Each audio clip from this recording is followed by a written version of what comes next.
Quanto mais negamos um crime, mais a consciência nos obriga a pensar nele.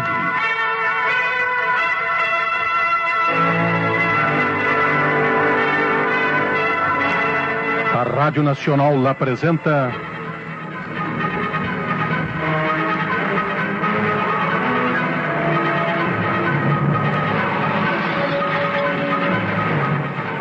Teatro de Mistério.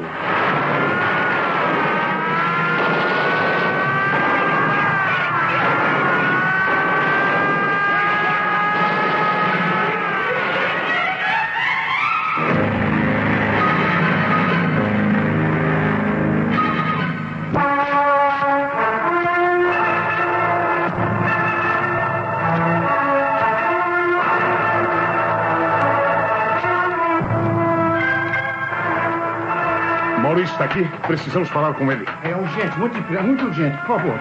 Maurício chegou há mais de 1 hora e trancou-se no quarto lá em cima. Os senhores podem subir. Bom, mas... O que foi isso? Um tiro. Será que chegamos tarde, inspetor? Vamos subir depressa. Vamos lá.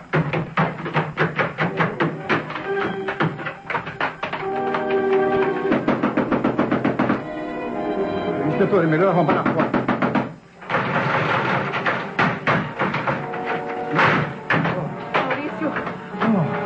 Pobre Maurício. Está morto. Acaba de dar um tiro no ouvido. Veja, Dr. Werneck. Há várias folhas de papel sobre a mesa. Sim. É uma carta. Uma carta para a polícia. Mas o senhor é quem deve ler, inspetor. Deixa. Não culpe ninguém pela minha morte, a não ser eu mesmo. A situação tornou-se insustentável.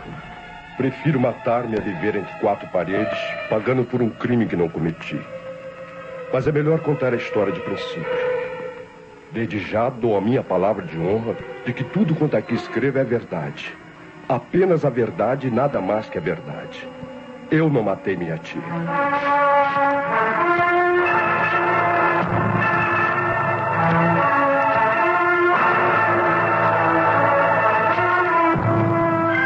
O Teatro de Mistério tem hoje em cartaz a peça original de Hélio do Soberal, Todo Mal Merece Castigo.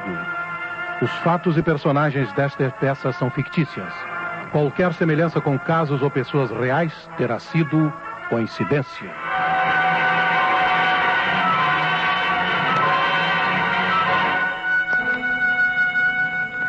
Tudo começou uma semana atrás, quando cheguei à conclusão de que nunca poderia saldar as minhas dívidas e os credores não estavam dispostos a esperar mais. Devo dizer que, desde que minha tia Sara teve o primeiro ataque cardíaco há 1 ano atrás, passei a gastar mais dinheiro e fazer novas dívidas por conta da herança, que assim o julgava, não tardaria a vir às minhas mãos. Mas passou-se 1 ano e tia Sara não morreu. Eu sabia que era seu único herdeiro, pois ela própria me dissera. Ao verificar que a velha não morria como esperava, fiquei alarmado. Minhas dívidas já ascendiam a mais de 3 milhões. Só a morte de minha tia poderia dar um jeito na situação. Eu nunca apreciei muito o trabalho e sempre vivi como lorde. O dinheiro que me prestava, porém, tinha por garantia o falecimento da velha.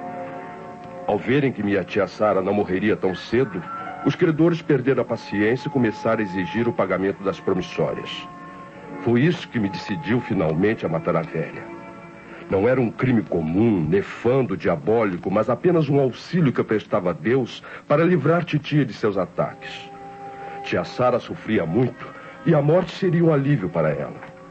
Eu não sou um assassino, portanto não sabia como praticar o crime de maneira a iludir a polícia. O homicídio com aparência de acidente seria o ideal, mas não me vinha nenhuma ideia. Então, cometi o meu primeiro erro, que foi conversar com Norma a respeito do caso. Norma é a enfermeira de tia Sara e, como sabem, mora com ela no velho casarão da rua Campos Sales. No sábado passado, como de costume, fui visitar minha tia e tive a oportunidade de trocar 2 palavras com Norma no local onde ninguém nos ouvia. Bem, pela sua cara, eu imagino que tenha coisas muito sérias para me dizer. Trata-se de tia. Eu estou muito preocupado com o sofrimento dela. Bem, o Dr. Werneck acha que sua tia não tem cura. Eu sei. Deve sofrer tantas dores, coitadinha. Se ela não estivesse tão enfraquecida, talvez uma intervenção cirúrgica... Não adianta, Norminha. Tia Sara vai morrer. Mas está sofrendo muito, demorando muito a conseguir o repouso eterno. Por favor, Maurício, não fale assim. Sempre há uma esperança. É justo que Titi agonize desse jeito. Imagina que uma pobre clama pela morte. Dona Sara não quer morrer, Maurício. Ela ainda espera ficar boa como antes. Nós sabemos que ela jamais ficará boa, não é verdade? Sim. Só mesmo um milagre. Nestes momentos que eu dou razão à eutanásia. Maurício, mas que loucura. Sim, sabemos que tia Sara não ficará boa. Então por que não me aliviar os sofrimentos? Você não sabe o que está dizendo, Maurício. A morte será um bem. Eu sei que o Dr. Werneck jamais concordaria com isso. Mas você e eu... Onde quer chegar? Ninguém iria saber de nada. Um remédio trocado, uma dose mais forte de um sedativo. Você está louco, Maurício. Quando não há remédio, a morte é a solução. Mas seria um assassinato? Não estou brincando, Norminha. Tanto que logo que tia Sara morrer e eu receber a herança, eu não me esquecerei de lhe pagar. Chega. Nem mais uma palavra. Se insistir, fique sabendo que eu vou contar tudo ao Dr. Werneck. Está bem, Norminha. Desculpe. Não precisa contar nada a ninguém.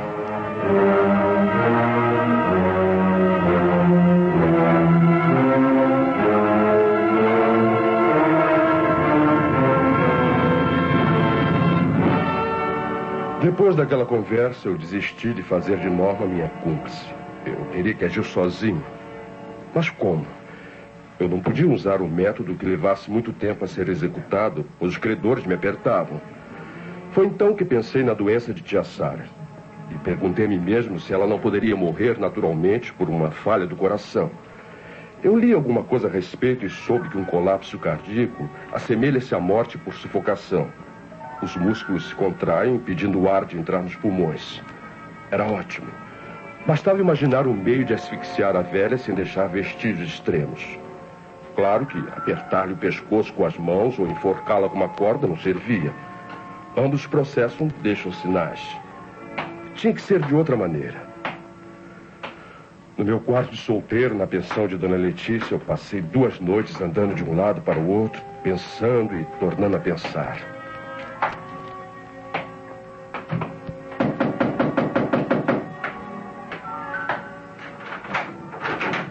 Sou eu, Maurício. Sim? Eu ouvi os seus passos e vim saber por que você não dorme. Eu tenho uma terrível dor de dente, Dona Letícia. Mas não se incomode, né? Eu vou tomar um comprimido. Olha, faça como eu, Maurício. Quando eu tenho dor de dentes, eu enterro o rosto no travesseiro e deixo esquentar. A dor passa logo. Mas cuidado, hein? Uma noite eu meti o travesseiro no nariz e quase morri asfixiada. Sim, Dona Letícia me deu a ideia. Tia Sara estava enfraquecida pela doença. Se eu conseguisse chegar até seu quarto sem ser pressentido e apertar um travesseiro contra as narinas, a dificuldade estava em afastar Norma. Depois de refletir um pouco, decidi-me a dar o golpe na noite de sábado. Tinha apenas que arranjar um pretexto para que Norma estivesse ausente. Pensei então em Paulo, namorado. Uma vez, Paulo tinha me dito que gostaria de assistir uma peça no teatro que estava levando na cidade. E comprei 2 ingressos para sábado. Depois fui me encontrar com o namorado da enfermeira. Olá, senhor Maurício, como vai? Sua tia está melhor? No mesmo, Paulo. Bem, mas eu não vim por acaso, não. Olha o que me deram. O que é isso? Opa! Entradas para o teatro. Eu ganhei de presente. Eu não posso ir ao teatro, pois estou muito ocupado com meu romance. Você quer aproveitá-los? Claro, claro. Olha, muito obrigado, hein, senhor Maurício. Muito obrigado. Claro que aceito. É para sábado, de maneira que Norma poderá ir com você. Sábado, o Dr. Werneck costuma ficar até tarde no casarão visitando Titi. É, tem razão. Eu vou convidar Norminha. Olha, mais uma vez, muito obrigado, hein, senhor Maurício? Mas olha aqui, não diga a ninguém que fui eu que lhe dei esses ingressos. Foi um presente que recebi, sabe? E não quero que saia. Ora, ninguém saberá de nada.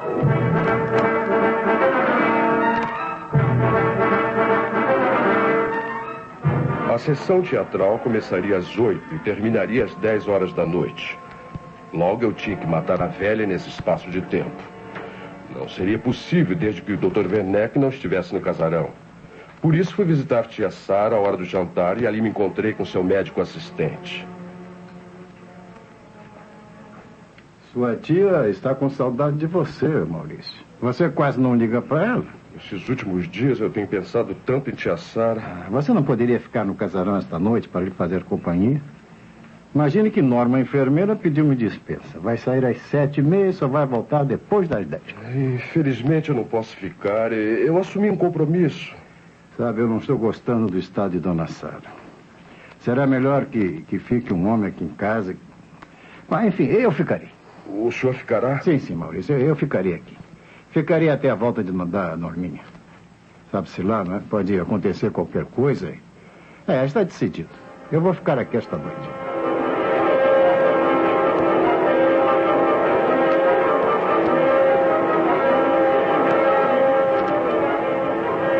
Eu não contava com aquilo. Se o Dr. Werneck ficasse no casarão ao lado de tia Sara, eu não teria chance de me aproximar e abafá-la com o travesseiro. Eu tinha que dar um jeito de afastar o médico. Então lembrei-me que há dias o Dr. Werneck me falava de um doente grave que tinha no subúrbio. Eu precisava fazer com que ele fosse vê-lo às 9h30 daquele sábado.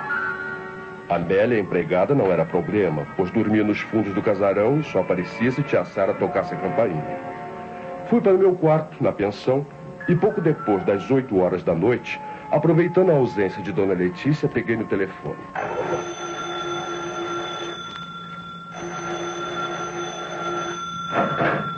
Alô, pronto. Dr. Werneck, boa noite. Boa noite. Desculpe me incomodá-lo a estas horas. Hã? Aqui está falando um vizinho de seu Almada. Seu Almada? Ele está morrendo, doutor. Mas... A família me pediu que lhe telefonasse para que o senhor venha imediatamente. Mas ir imediatamente? Mas eu não posso, no momento... Dê um jeito, doutor. Oh, está bem. Eu vou procurar. Eu irei imediatamente. Estarei aí antes das 9h.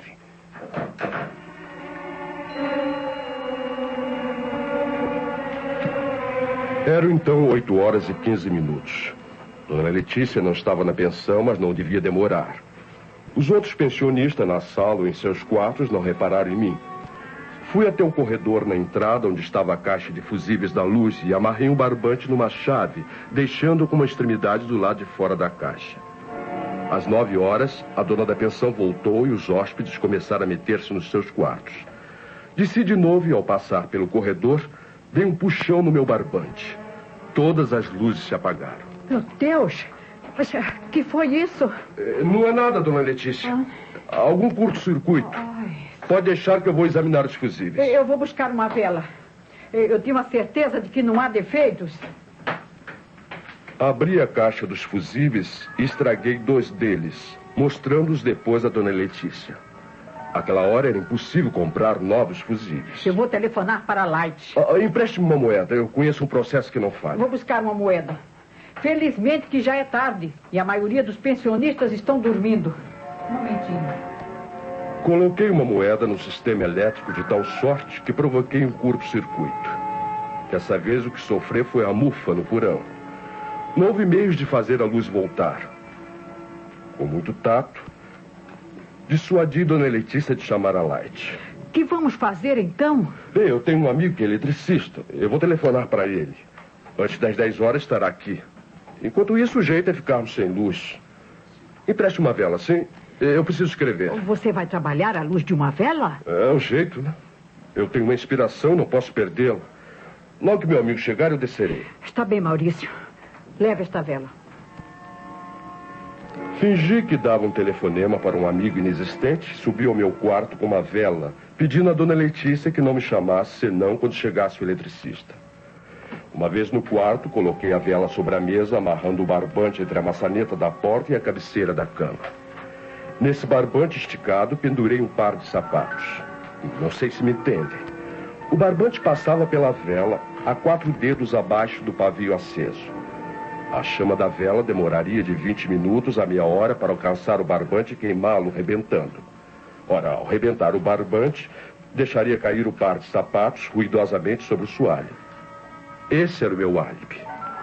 Meia hora depois, ao ouvir a queda dos sapatos no chão, Dona Letícia iria jurar que eu estava no quarto. Tudo preparado, fechei a porta, a chave e saí pela janela. A casa continuava às escuras e ninguém me viu. A noite estava chuvosa. Por isso levei a minha gabardine amarela. Esse foi outro erro do qual só agora me arrependo.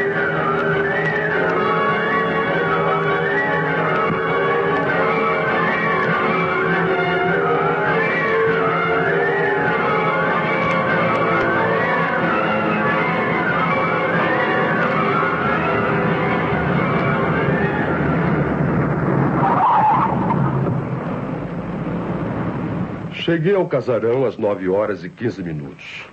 Num instante, saltei o muro e atravessei o jardim. Havia luz no quarto de tia Sara, mas as luzes da sala estavam apagadas. Dei a volta ao casarão e verifiquei que também havia uma janela iluminada nos fundos. Amélia, a criada, ainda não se deitara. Estava na cozinha. Vi sua sombra através das vidraças.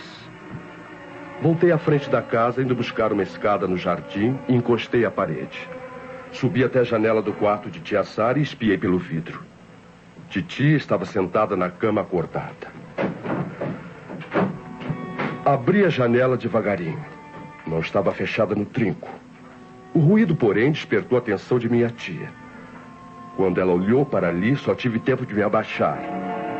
Tinha que esperar outra oportunidade. Dei de novo a volta à casa e fui verificar os movimentos da empregada. A Amélia devia ter sido chamada por algum toque de campainha, pois largou tudo na cozinha e foi até o quarto. Tinha ido apenas levar uma xícara de chá para a doente. Esperei ainda 15 minutos. Depois vi a empregada voltar para a cozinha com a xícara vazia e apagar as luzes. Acendeu a luz de seu quarto, que ficou acesa durante alguns minutos, e depois também a apagou. Tinha ido dormir. Tornei a dar a volta ao casarão e subi pela escada. Agora o quarto de tia Sara estava imerso na escuridão. A janela continuava aberta, tal qual o deixara. Quando ia abri-la completamente, alguma coisa me deteve. Olhei para trás, para o jardim, e pensei ver uma sombra entre as árvores. Encolhi-me contra a parede no alto da escada. Era o jardineiro, seu Manuel, que acabava de entrar e se dirigia para o seu quarto nos fundos do jardim.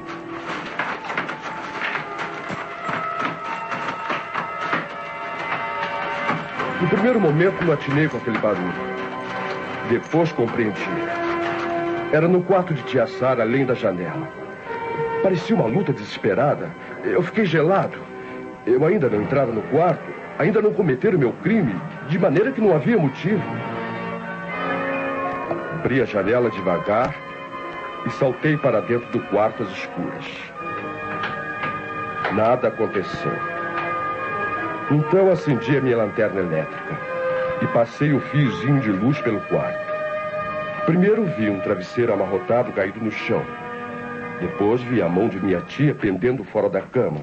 Depois seu pescoço todo arranhado e cheio de nódoas negras. E finalmente vi seu rosto contorcido pela agonia.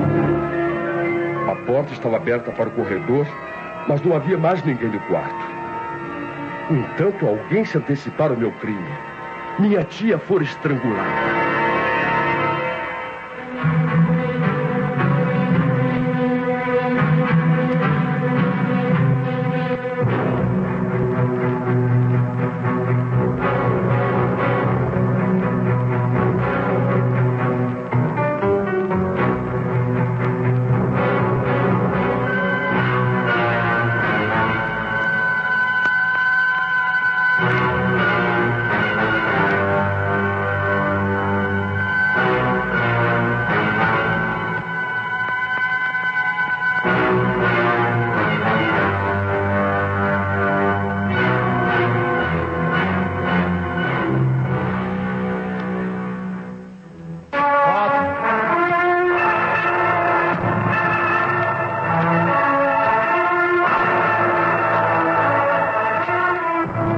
A Rádio Nacional está apresentando Teatro de Mistério.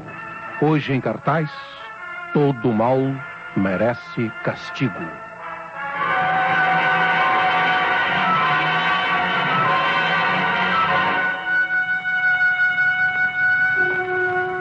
O corpo de tia Sara ainda estava quente. E seus olhos arregalados pelo pavor pareciam fixos em mim, acusando-me de um crime do qual eu estava inocente. Não tinha sido eu, senhores.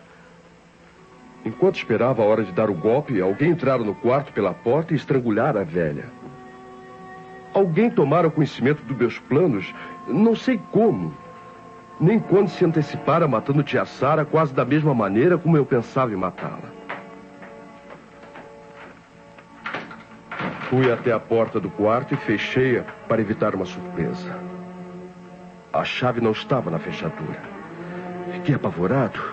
Se me apanhasse ali, naquela atitude comprometedora, quem iria acreditar na minha inocência? Eu precisava descobrir quem era o verdadeiro assassino para provar minha inocência. Se descobrisse o culpado, seria ótimo. Tia Sara estava morta. Fora morta por outra pessoa. E eu receberia tranquilamente a sua herança. Aproximei-me novamente do cadáver e quando ia tocá-lo, ouvi uma voz no corredor. Dona Sara, posso entrar? Era uma vizinha do casarão, Dona Florinda, que eu conhecia bem. Se Dona Florinda me encontrasse ali, tudo estaria perdido. Como louco, saí correndo e pulei a janela. Nesse momento, ouvi a porta do quarto abrir-se atrás de mim. Desci a escada quase escorregando pelos degraus e corri para as sombras protetoras do jardim. Pega, ladrão! Um homem de capote amarelo! Num segundo, pulei o muro e cruzei a calçada deserta. Mais adiante, despiei a gabardina amarela e atirei ao rio. Em seguida, tomei um táxi e voltei para a pensão. Estava terminada a primeira parte do crime que eu não cometera.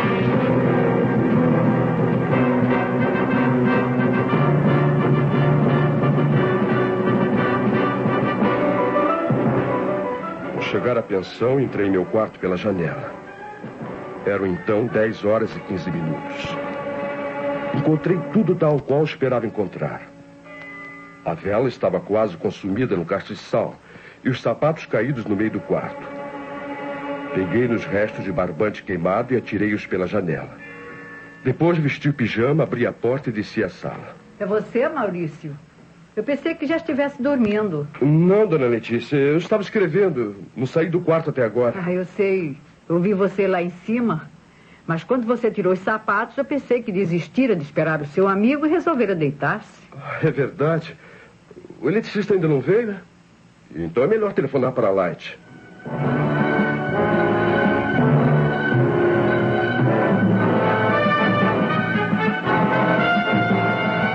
Quinze minutos depois, apareceu uma caminhoneta da Light e a luz foi restabelecida na pensão.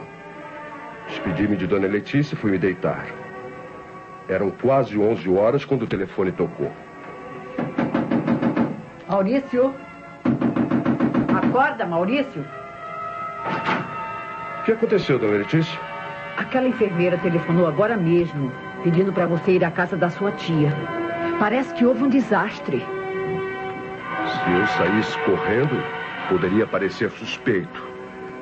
Ninguém faria isso sem antes certificar da origem do telefonema. Por isso, antes de partir para o local do crime, liguei para lá com o ar mais inocente do mundo. Alô? Com quem quer falar? Quem está ao telefone? Eu quero falar com Norma. Aqui é o Maurício. Ah, boa noite, senhor Maurício. A enfermeira no momento está muito ocupada. Aqui é um amigo da família.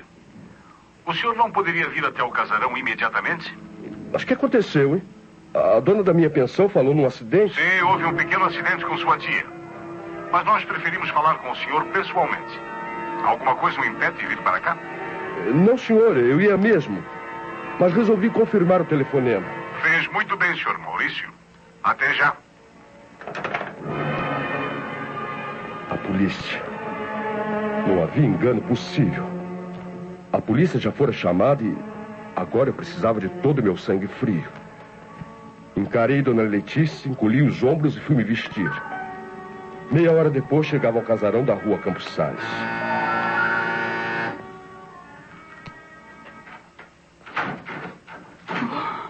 Senhor Maurício, que desgraça. O que aconteceu? Tia Sara? Sim, senhor. Sua pobre tia, coitadinha. É o senhor Maurício? Faça o favor de entrar. Boa noite. O senhor é... Sou o inspetor Santos, do Departamento de Polícia Judiciária. Dona Florinda, a vizinha do lado, me chamou. Só depois que cheguei que avisei a delegacia. Agora estou à espera do comissário e do médico legista. Mas o que aconteceu, afinal?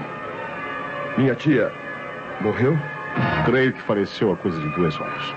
Por volta das 9h30 da noite. Consegui estabelecer muito aproximadamente a hora da morte. Mas por que a polícia? Se Titi estava doente e faleceu, não é uma coisa natural? A única coisa estranha é que ela faleceu justamente quando não havia ninguém da casa. Para desencargo de consciência, temos que fazer uma pequena investigação. O senhor parece suspeitar de alguma coisa? Nós da polícia sempre suspeitamos de alguma coisa. Neste momento eu ia dar início aos interrogatórios. Gostaria de saber exatamente como as coisas se passaram. Em primeiro lugar, eu quero conversar com a empregada da casa. Creio que era a única pessoa que aqui estava na hora em que morreu Dona Sara. Não é exato, Amélia? Sim, senhor. Não havia mais ninguém em casa. Eram 9h30, mais ou menos, quando a patroa me pediu para fazer um chá. Ela estava sentada na cama fazendo as unhas. Eu fui para a cozinha, fiz o chá e levei-o ao quarto. Ela estava recostada no travesseiro. Um travesseiro grande, alto, muito macio. É isso mesmo. Depois que Dona Sara tomou chá, eu levei a xícara vazia para a cozinha e fui me deitar. A patroa disse que se precisasse de mim, tocaria a campainha. Me deitei, mas eu não consegui dormir logo. Pouco depois, eu ouvi um barulho de luta no quarto e os gritos de Dona Florinda. Ao mesmo tempo, a luta e os gritos? Não, senhor. Primeiro foi o barulho da luta. Eu não liguei muito porque era longe e não parecia coisa séria. Agora, porém, eu sei que foi no quarto. Compreendo. No momento, não parecia ruído de luta. E os gritos? Isso foi alguns minutos depois. Eu ouvi Dona Florinda gritar: "Pega, ladrão!" Aí eu fui ver o que era e encontrei a patroa morta na cama e Dona Florinda no meio do quarto, toda descabelada. Isso é tudo, inspetor. Mas por que não chamaram logo a polícia? Dona Florinda não quis. Primeiro disse que o melhor era esperar a volta da enfermeira e depois disse que ia chamar o senhor, inspetor, que já era seu conhecido. E foi o que fez. Sim, foi o que fez. 1 hora depois. Eu achei que era um escândalo desnecessário chamar a polícia. Por isso esperei a volta de Norma e só então telefonei para o senhor.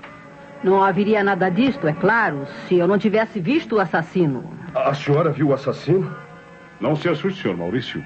Ainda não podemos provar, sem sombra de dúvidas, que sua tia tenha sido assassinada. No entanto, Dona Florinda me contou uma coisa esquisita. Havia um homem naquele quarto quando eu lá entrei. Um homem com um capote amarelo que fugiu correndo pela janela. Não lhe vi o rosto, mas... Dona Florinda, que horas eram mesmo, hein? Por volta das 9h30. 9h30. Como eu lhe disse, Norma tinha me pedido para vir aqui de vez em quando ver se Dona Sara precisava de alguma coisa. Sara e eu éramos boas vizinhas e grandes amigas. Tanto que, segundo espero, ela me deixou esta casa no seu testamento. Pelo menos sempre me disse que faria isto. Bom, pois bem, Norma deixou comigo a chave do casarão e saiu com o namorado dela. Eu vim aqui depois do jantar aí pelas 8 horas e fiquei até às 9 conversando no quarto com Sara. Com Sara. Fui à minha casa para arrumar as coisas e voltei aí pelas 9h30. Uhum. O quarto de Sara estava às escuras e a porta fechada. Sim. Abri a porta e vi um homem de costas fugindo pela janela. Tinha vestido um capote ou uma gabardina amarela.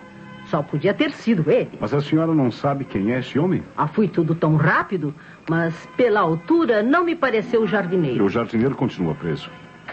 Parece que ele andou bebendo demais com os amigos e voltou para casa às 9h30. Realmente, havia uma escada encostada à fachada do casarão, junto da janela do quarto de Dona Sara. Foi por ali que fugiu esse homem de capote amarelo.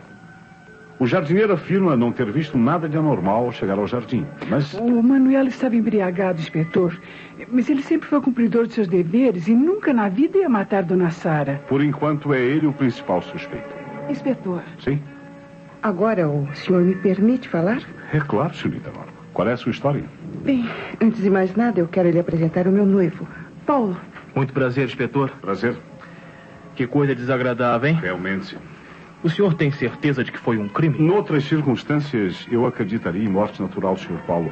Mas complicado como está este caso, tudo é possível. Mas então o senhor é o responsável pela ausência de sua noiva? Há muito tempo que eu queria assistir uma peça de teatro na cidade, mas nunca pude comprar um ingresso. Hoje eu ganhei 2 entradas de presente e convidei Norminha. Foi um amigo que me deu, sabe? Eu não acho necessário revelar o nome dele. Eu nunca julguei que justamente essa noite Dona Sara fosse assassinada. Sabe, inspetor, nunca aconteceu nada de grave, de maneira que... Eu penso que o Dr. Werneck agiu pior do que eu. O que fez o Dr. Werneck? Bem, é o médico assistente de Dona Sara e ficou de passar a noite aqui em casa até eu chegar. Eu também sei que ele pretendia ficar aqui, mas recebeu um telefonema de um cliente e saiu, dizendo que não demorava. No entanto, já é quase meia-noite e ainda não voltou. O Dr. Werneck desapareceu, inspetor. O culpado fui eu, inspetor. Sim. Não devia ter afastado Norminha de suas funções. Eu também penso assim, Sr. Paulo. O assassino só poderia agir com segurança, encontrando a vítima indefesa. Paulo e eu estávamos no teatro às 9h30. Somos culpados de negligência, inspetor, mas apenas isso. Bom, eu não suspeito diretamente ninguém, senhorita. Eu queria apenas comprovar os álibis de todos.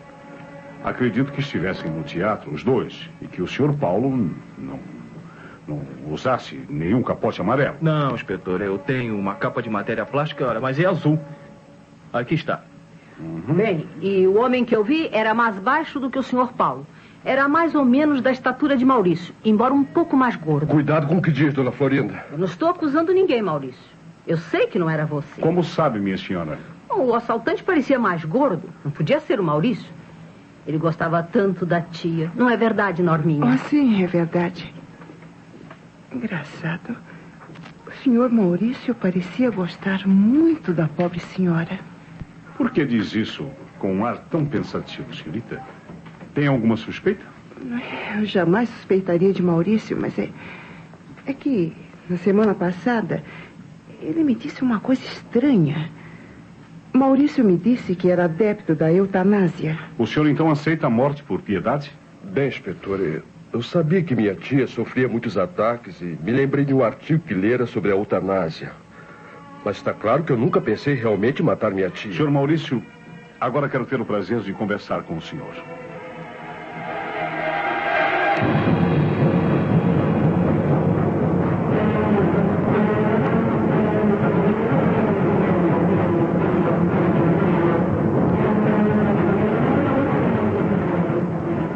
Não podia demonstrar o terror que ia na minha alma. No entanto, desde aquele momento, eu compreendi que a polícia começava a suspeitar de mim. Nunca mais me deixaria em paz. O senhor não matou sua tia, mas pensou na possibilidade de alguém a matar para livrá-la dos sofrimentos, não é mesmo? Pensei nisso, sim. Mas, como lhe disse, foi apenas no meio de uma conversa que tive com Norminha. Não acredito que Maurício pensasse seriamente no que me disse. O senhor é o único herdeiro de sua tia, não é, senhor Maurício? Não sei, eu penso que sim. Compreendo. Mas o senhor não quer dizer que suspeita de mim, inspetor? Seria um absurdo. Eu estava a quilômetros de distância quando se deu... Ainda não o acusei de assassinato. Nem acredito em sua culpabilidade. Realmente, não fui eu quem matou minha tia. Mas tinha motivos para matá-la, não? Isto é, ganharia uma fortuna se ela morresse. Sim, eu não posso negar, mas juro que não fui eu. Não precisa jurar, senhor Maurício. Com o tempo, provaremos a sua inocência. O senhor não é um monstro. Parece-me um rapaz culto e inteligente. Trabalha em... Atualmente não estou trabalhando, eu sou romancista. Ah, romancista? É uma bela profissão. Já publicou muitos romances? Há 2 anos que eu escrevo o primeiro. A titia sempre me deu o dinheiro necessário para viver. Eu espero me formar o ano que vem. Médico, senhor Maurício? Engenheiro. Engenheiro. Bela profissão. Mas onde estava o senhor quando morreu sua tia? Eu estava na pensão de Moro, na Praia do Flamengo. Dona Letícia, dona da pensão, é minha testemunha. Eu não saí do meu quarto das 9 horas às 11, que foi quando Norma telefonou. O senhor não mentiria num assunto de tal relevância. Está claro que, além de se encontrar ausente do local do crime, o senhor não tem nenhum capote amarelo. Bem, há tempos eu tive uma gabardina amarela, inspetor, mas vendia. Eu vendia no princípio do mês, se não me engano. Vendeu? Isso é interessante. Demonstra que alguém tentou comprometê-lo usando a sua gabardinha amarela. A quem vendeu? Eu não sei. Há um desconhecido que passou pela pensão, mas nunca mais o vi. Ah, sim. Nesse caso, o criminoso usou outra capa muito parecida com a sua.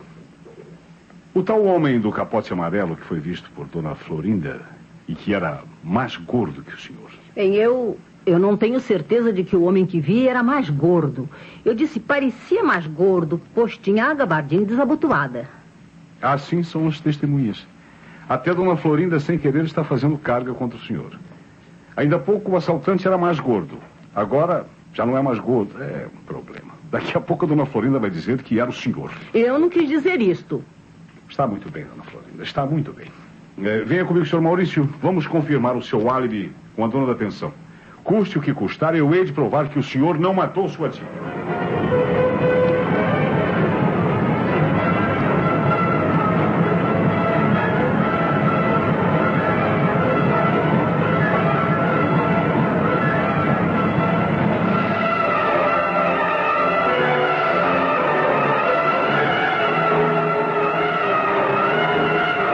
Eu adivinhava a ironia com que o inspetor me falava.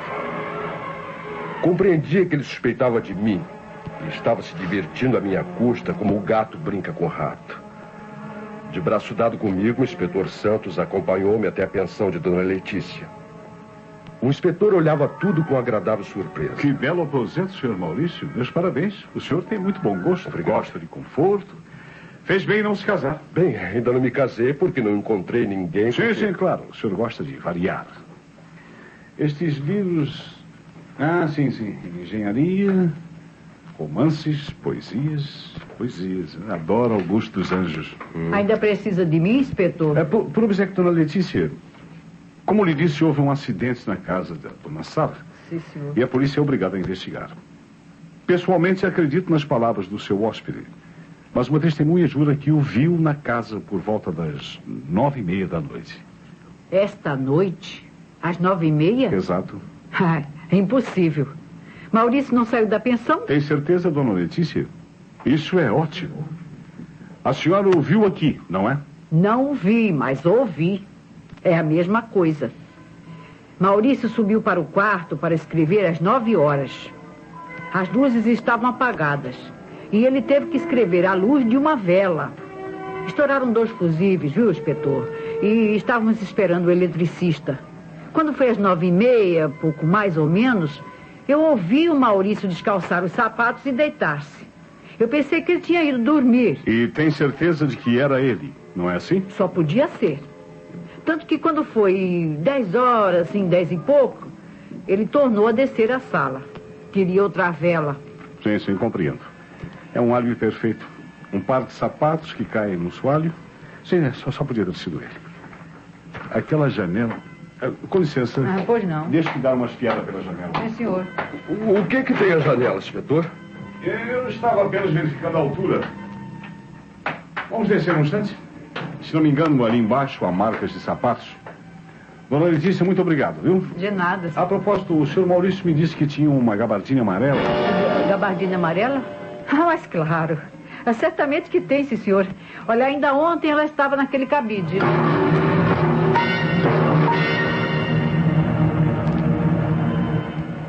A partir daquele momento, eu sabia que não tinha por onde escapar. Mas o pior foi depois, quando o inspetor Santos encontrou aqueles malditos pedaços de barbante queimados. Estavam debaixo da janela, ao lado das marcas dos meus sapatos. Ao examiná-los, o detetive teve um sorriso enigmático. Olhou para mim, sacudiu a cabeça e não disse nada. Mas eu compreendi perfeitamente que ele pensava que eu tinha matado minha tia.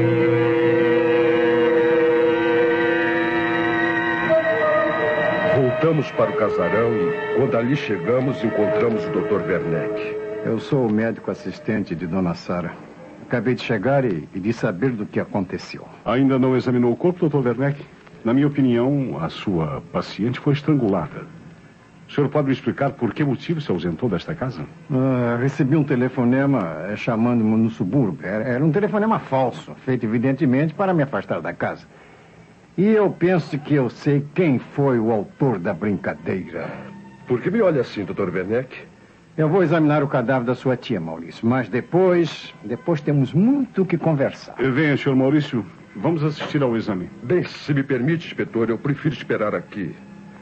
Pode ficar descansado que eu não vou fugir.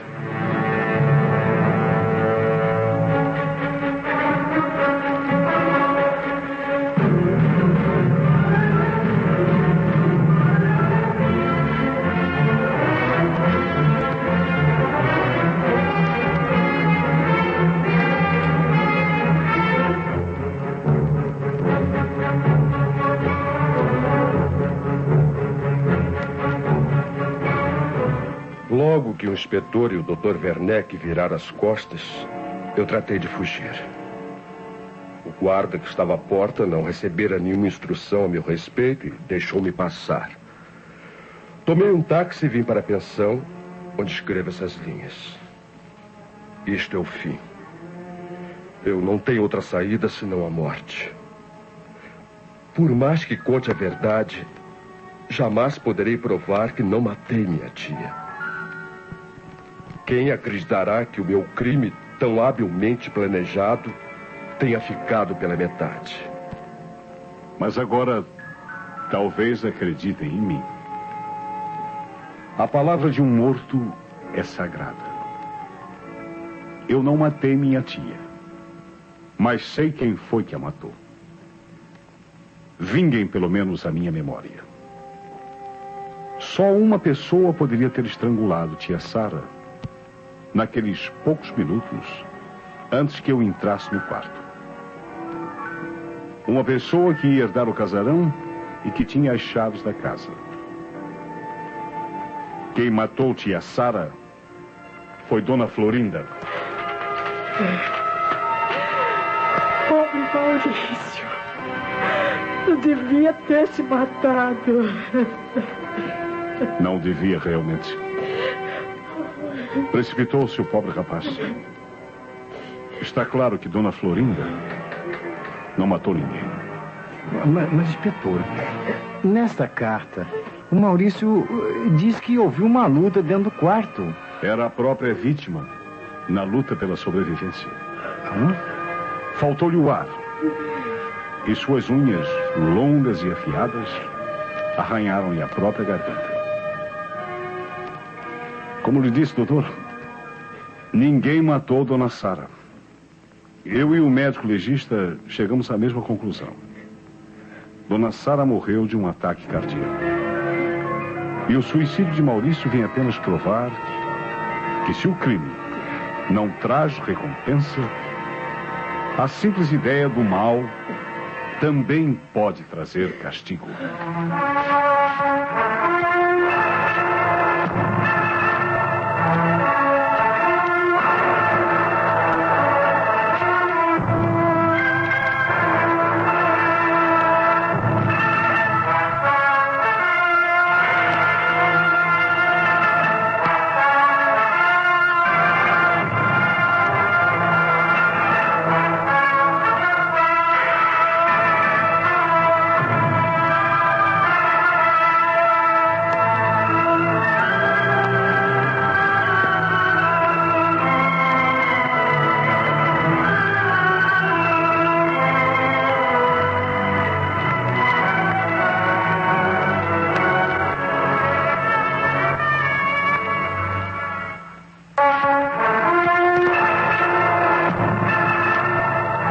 O Teatro de Mistério acabou de apresentar o original de Hélio do Soveral, Todo Mal Merece Castigo. Tomaram parte no programa de hoje Cauê Filho, vivendo o papel de Werneck, Letícia, Auriceia Araújo, Maurício, Wilson Marcos, Norma, Silvia Augusta, Paulo, Laio Júnior, Vizinha, Iará Jordão, Criada, Célia de Castro, Inspetor Santos, Domício Costa. A sonofonia foi de José Marques, controle de som, Paulo Moura, contra-regra, Jorge Moreira, assistente, Jorge Araújo, ensaiador, Cauê Filho, direção de rádio-teatro, Daisy Lúcide.